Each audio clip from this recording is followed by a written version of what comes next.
Hey up everyone, my name's Joe, I run an agency over here in the UK and I want to show you a system that I've built today using Twain and Clay.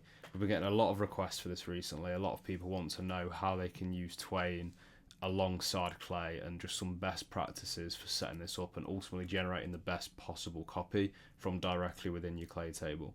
So I'm going to show you the setup today. I think first what I want to do is just show you the Twain 3.0 UI because these features are going to be very important for you to be aware of before you sink your teeth into this. I think a lot of the actual sequence setup is going to be done in the Twain UI, and then I'm going to bring you over to Clay and we're just going to show you how the two integrate together. But since 3.0 launched, we now do a lot of our setup within Twain. Before we were doing a lot of it in Clay, but because of this beautiful feature down here, we now set up a lot of our sequences within Twain, and then once we're happy with it across multiple leads, we then just import this as a custom ID and add it into our Clay table and generate unique copy for every single person in our entire database. So that's what I'm going to show you today, and I hope this is going to be relevant for anybody watching it. So very briefly, just going to show you the Twain campaign setup process. Just for the sake of speeding up this video, I'm just going to whiz through it with some that I've already set up. So we're just going to select our persona. With this, what I do is I'll just bring in 5 example URLs from our TAM, put them into here, give that a sec. And then for a trigger is basically just the reason that you're reaching out to someone. So I would put something like, for this campaign, we're reaching out because they're a HR manager and we thought that they'd be responsible for coordinating headshot photography. That will be our trigger. We'd input that into Twain here. And then usually what I tend to do is I tend to auto generate the sequence. And then what I'll do is I'll use the Twain AI to then set up a custom framework using my own manual written copy, and then use Twain to sort of build on that framework that I've set up just to make sure that it's generating really well across 5 different example leads that I've brought in. So usually I just press auto, and then with the sequence that I then generate there, I'm going to change this to my own custom frameworks. And a custom framework is essentially a manual written bit of copy from you or your marketer, and that's how I'd describe it, because I think to get the most out of a tool like Twain, you need to be using it alongside a marketing person's skills, right? Like it's no good just purchasing Twain and expecting it to do your job for you. We see the best results when we put more effort into really prompting Twain with what we want it to do. So I've manually written this. I've manually still had that GTM call with our client. We've sat down, we've really established what is our ideal client profile, and we've brought all that over, and this is the sequence that I've written to go to market with. And ultimately what I want to use Twain for now is I want to use Twain to make that sequence that I've just generated more relevant at scale to every single person within my lead list that's currently in my Clay table, right? So this is a custom framework that I've written. We then import that into Twain as so, and then we generate the sequence, and the sequence is now going to be in the framework and in the structure of that custom framework that I've just provided it with. Now, at first, when you import your sequence into Twain, you're not going to be happy with it. There's going to be a few things that aren't going to be bang on. You may skip through your 5 different leads and there's just no consistency there. You're struggling to understand what it is that you need to actually now go and change, right? And the way that I go about this is I absolutely use the Twain UI rather than the Clay UI to do this, because in Clay, when you actually set up your sequence, obviously you do have these options here where you can describe things, right? Like the problem statement, solution description. It's just not as detailed as what you get within Twain. So within here, for example, I've already set up a lot of my instructions, and I just want to show you some of the ones that I've written here. So this was when I first created my sequence, and then the first thing that I said was mention an idiom in the second line that's to do with something being hard to do, just so it's a little bit, more casual, right? So to keep everything on track, for example.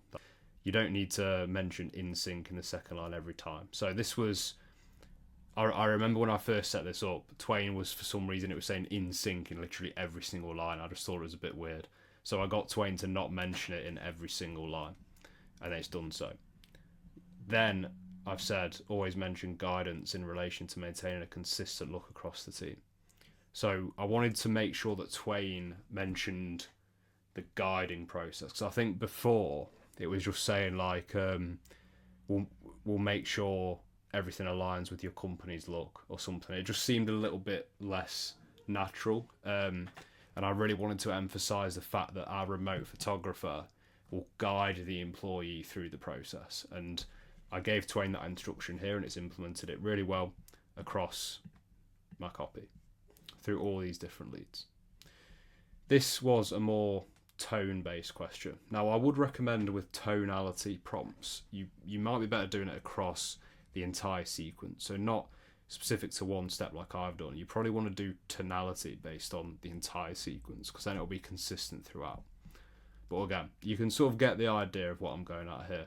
This experience here is just you looking at your copy, you going, right, what isn't right about this? And then you're using this experience here to just tweak it in a way that you want your copy to be like, essentially. So it's a really easy process, and at the end of it, what you're going to get is like I now have. You're going to get Spintax sequences all ready to go and now be imported into your Clay table. Okay, so the question on everyone's lips, how do we actually get this thing into Clay and set this up? So what we're going to do is we're going to go to the three dots that are next to your sequence here, and then we're going to go copy ID.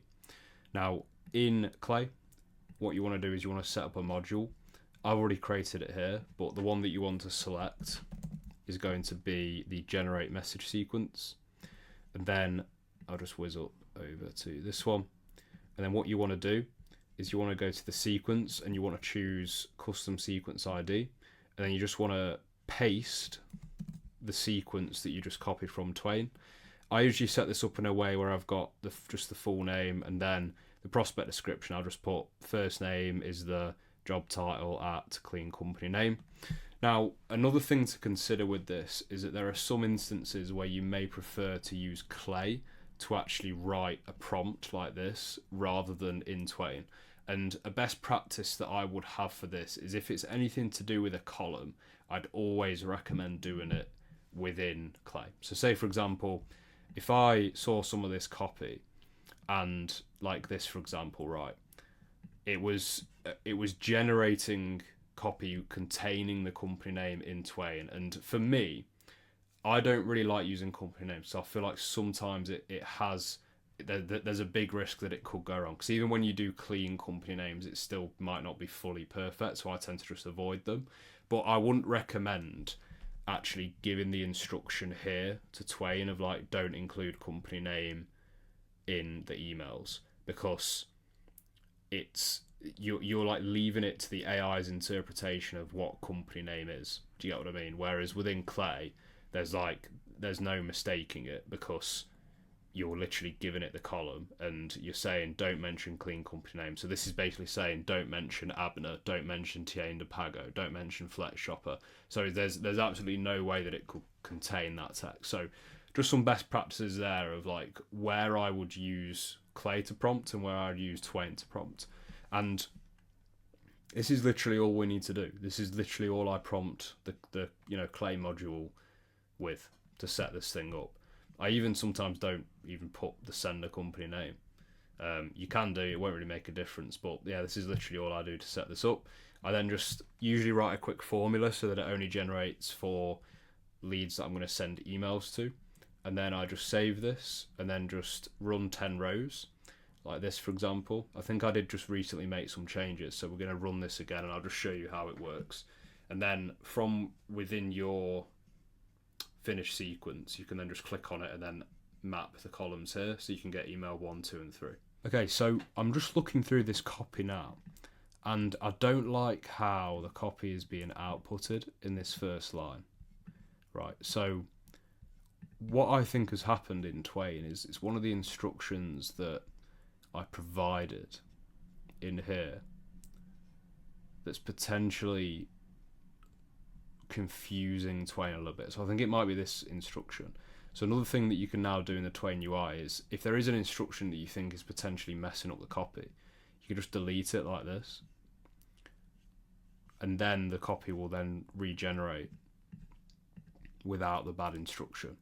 And what I'll do now is I'll just see like how this is generating. I'll see if this is generating how I want, and then we'll know that that's solved the problem. So you can see it's like we've got to a point with 3.0 now where it's like a problem solving experience in a way. Like copywriting's now like instead of like a theoretical, you're having to write copy from scratch. It's like you're using that GTM call, you're ultimately writing that copy once with your ideas, and then you're just plugging it into Twain, and this is doing, it's just ultimately now the experience of this is just prompting an AI to get better copy, more relevant copy, right? So you can see now here, it looks like we're getting copy that we now want. So what I'll do now is if I just now refresh the sequences in in Clay, then we should now see that the issue has been reverted. And that's just an example there of I'll just run them manually. That's just an example there of how I like troubleshoot. So if I generate the first 10 in Clay and it's not very good, then I don't try to then prompt it in the Clay setup here. If there's a problem that I don't like, I would always recommend using the Twain UI. You need to understand that Twain have built this for us so that we can solve these problems really easily. And you can see now, look, it's looking like the copy that I now have is much better. Like I always want the first line to be a question relating to whether they manage the photography. And in my initial setup it wasn't, but now it looks like it's doing so really well. So I'm just checking, I'm just going through each of these examples here,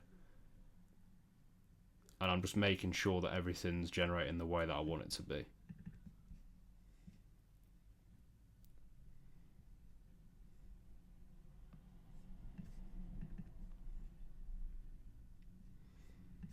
Yep.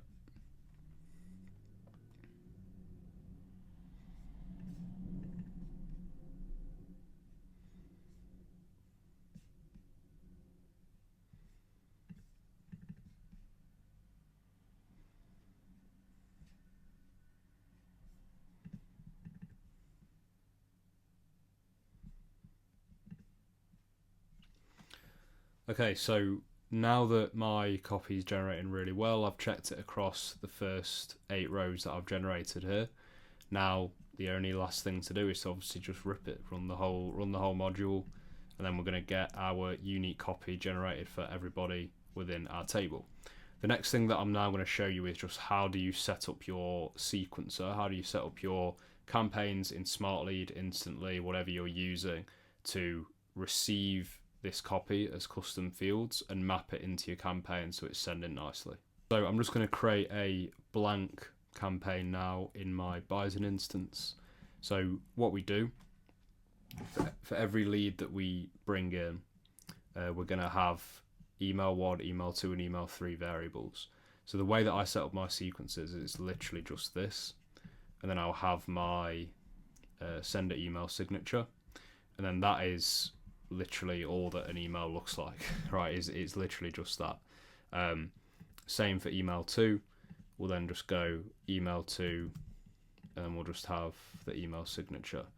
And then email 3 will usually run, like I said, a 3-step sequence, exactly the same. Email 3, and then the sender email signature. So as simple as that, we're just going to have our subject line, and then we're going to have email 1, email 2, and then email 3. Now, to actually import your leads into your sequence, so there's 2 options that we use. We either use an API, so we can either push leads directly into our workspace via API. Obviously, if you're using SmartLead or Instantly, this will be really easy. Just go to this module here, and then you can add leads, and you can add your copy as custom fields. So you can just go down to here, call it email 1, and then just map the appropriate column into each one. And then when you push your leads into SmartLead, you'll then see that you'll have like a load of variables, and you can just add them exactly like how I've added mine in this case here. Or then the other option is then obviously just to do a standard CSV import into your table. So I'm just going to do that now. I'm going to map all our fields up and then just import these contacts. If anyone has any custom applications that they want to run by me, then feel free. Really excited to bring this to you, and definitely some more content coming on it soon. Thank you very much.